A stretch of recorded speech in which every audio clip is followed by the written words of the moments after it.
Hi, very good morning, afternoon or evening to all of you, wherever you're watching this in the world. Obviously, I very much hope you're keeping safe and well, and from all of the ML&S team spread about all over their living rooms, kitchens and diners throughout the south of England, working from their homes, bar my handful of guys headed by my eldest son, Daniel, at the warehouse in Staines-upon-Thames, right next to Heathrow, who are going in shipping the kit equipment out to you. As I reported last week, I'm pleased to say the carriers are still knocking on our door every day, which is good. That hasn't changed. Sometimes there's a minor delay in getting, if it's meant to be there the day after, it might arrive the day after that, but everything is arriving, I'm pleased to say. One thing we have noticed is that the portals that the UPS and DPD and God knows who else we use, FedEx and everybody, it's taking a while to get up on the computer system. So a few of you have asked us, I can't see the tracking number on the system. Don't worry, it will appear. Sometimes it's appearing after the parcel's been delayed. So I do apologise. We do send out tracking numbers, of course, when the equipment is actually physically collected by the carrier. So do check your junk mails because they have been going in there, especially if you've got a BT account. Don't know why, but there it is. Right, a couple of things to report today. IC-705, you know, that little QRP rig that I've actually got my name down one of those. You can bet your life I'll be waiting longer than anybody. This was announced by Icom Japan last year. Every man and his dog's been inquiring about it. Icom finally released a price for it, £1,200 approximately in the UK, which is fantastic. It'd be even more fantastic if it was cheaper, but unfortunately not. So that was meant to be due at the end of April. It slipped back a little bit. Unfortunately, there are two main component shortages that Icom UK kindly advised us of a short while ago, and that's been confirmed. They will be with us now in July, so it's only a few months. And I know whilst you're waiting to get your hands on the wee beastie, as much as I am, please hold tight. All of those who put deposits down, thank you ever so much for that. We really do appreciate it. And as soon as we get a sniff from my chums at Icom UK, we'll contact all of you and say, right, any trade-ins, how do you want to pay the balance? Because we're shipping it, and we'll give you a shipping date. So there it is. That was the, I think what you're looking at in the background here is the offer video wall in Japan when it was announced last year. Quite sure when, but I'll guarantee you when we know, we'll tell you straight away, my guys. All the sales guys and accounts, back order guys, everything, they're all working from home, I'm pleased to say. Sorry about that, it's my phone binging. Which is excellent news. Thanks to your support, we are still managing to support and employ the staff, albeit all not logged in Staines. So that's 705 news. There it is, Cheerio 705. If you want to look at the 705, just look at YouTube. There's loads of videos of it. Ray Novak of Icom America did a very long mini review of that a few months ago. Might be worth checking out. A rig that I thought I'd mention, I may have mentioned it last week. I just noticed, actually, my son Henry, who you may know is my youngest son and has done many videos for us years ago before he actually went and got a proper job and worked for a media company. He pointed out to me that a certain video that Mr. Steve Venner did was 7 years ago. Big advantage. You can stick that, where are we? Am I pointing the right way? No, that way. You can stick the base unit underneath the desk and just have that very small remote module sitting in front of you.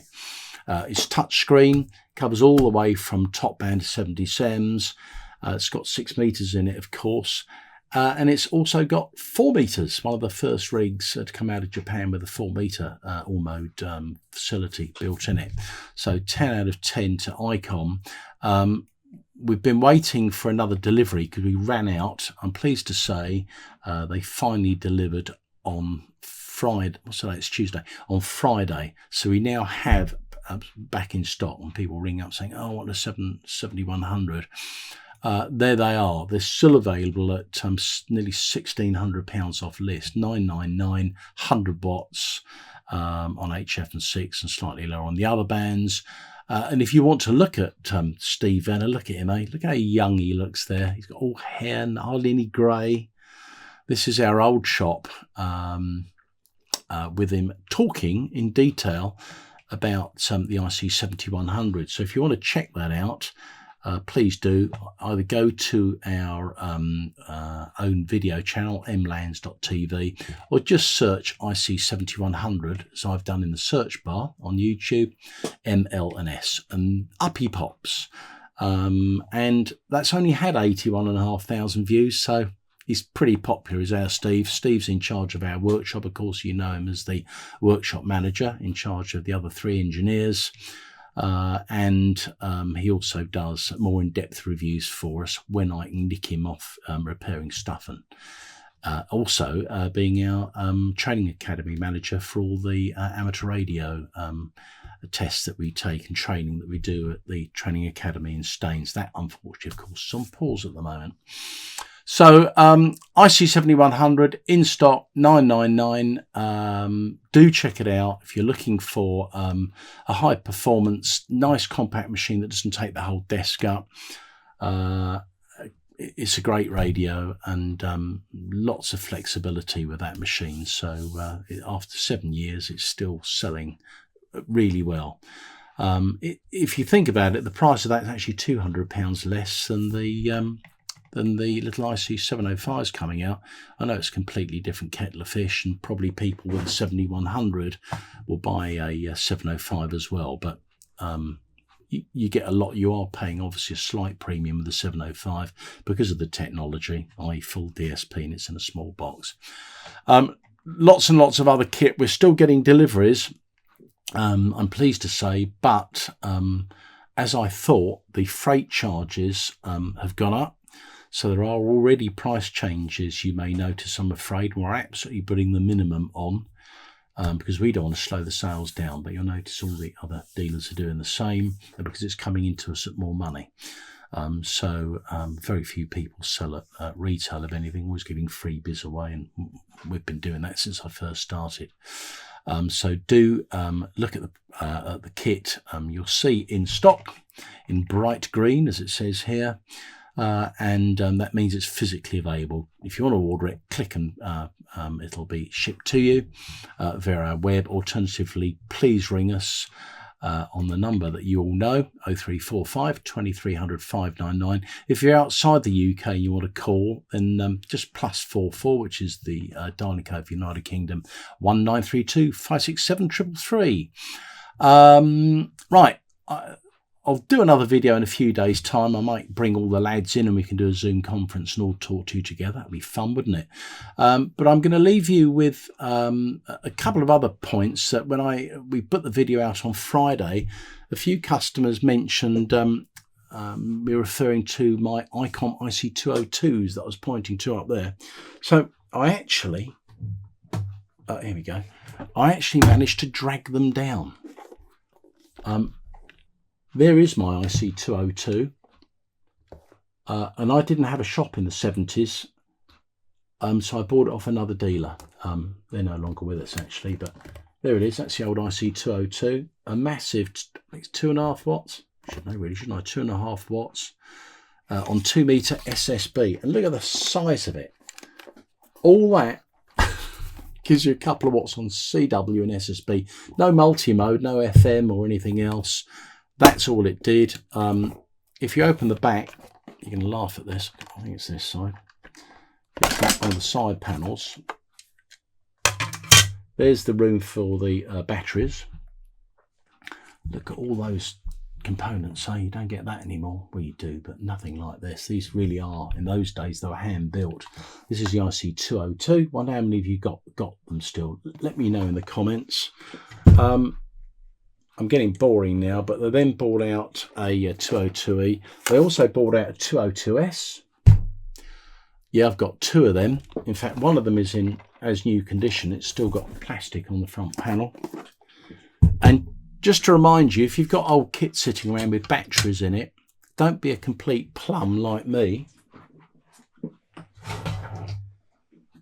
and forget to take the batteries out. Because if you do, your mint IC-202, or whatever you've got batteries left in, will look like this. Deary me. So that will give me something to do. I'd send it in to Steve and say, can you fix this? And I want it back in 10 minutes. I'm not going to do it to you, Steve, because that really isn't fair, because I know how much pressure you're under at the moment. But just check your batteries. Got anything old lying around with ordinary dry cells in? They do go all bubbly. Those batteries have probably been in there 10, 15 years. And last but not least, and I can thank Steve Sanger, who's one of my customers. Sorry, Steve, I've forgotten your call sign. He was in America at Dayton about 15 years ago, 10, 15 years ago. And he actually rang me. Unfortunately, the top's broken off. He actually rang me and said, Martin, not to believe this. I know you said if I ever see one of these, can you buy it for me? I'm standing in front of an IC-502, which is the 6-meter version. They never bought these into Europe, but they did in America. That's the same as the 202, same as the 402, SSB and CW. So if you want 270, where are we? And 6 meters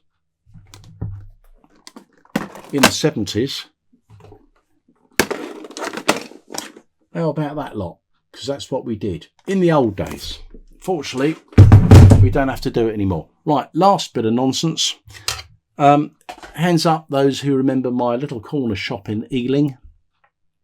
Do you remember that scruffy little shop on the corner? Not the other 2 or 3 that I ended up opening, but I had a very small corner shop in the old road that my old dear Bernie and Brenda of Amateur Radio Exchange had. They retired and moved on. I opened up the other end of Northfield Avenue near the railway station, and moved out of there years ago. Anyway, who remembers the shop? Because Valerie Gleek, G4WIS, who was my very first employee, used to make dolls' houses. I don't know whether you still make doll houses, Valerie, and we do keep in contact. Hello to you and Robert and Daniel and Shelley. Nearly forgot. Christ, I remember that. She built me this. And this is a miniature version of my shop. I'm not going to show it to you now because Henry put a little video together of this. I hope you enjoy it. I'm going to leave you with that and have fun amusing yourself. And maybe those of you that visited me in that weeny little store 30 years ago remember walking around. It was actually a real copy of not only what was how the shop was laid out, but also even the boxes and the product that were on the shelves. I mean, Valerie must have taken ages making that, and all these years later I've still got it. So I hope you enjoy the walk around. We'll come back probably on Friday with another video. Any questions you want to ask me, or send me old photos of you in the old shop. If you've got any old pictures, I'll add that one of the guys, when you see the walk-in of that, on the back wall is a caricature that one of the local artists made, and I'd just like to send my RIPs to Graham, who's featured on the left, G4XOF, who unfortunately is no longer with us. He went upstairs a year and 4 or 5 months ago, but he was a real character, worked for me on and off for many years. Okay, see you soon. Hope you enjoy this rather bizarre little presentation. Please keep well, keep safe. Thanks from all the gang at ML&S. We really appreciate your support all the time, honestly. And any queries on new kit, old kit, trade-ins, give the boys a ring on that number on my screen. Thank you. See you again. Bye-bye.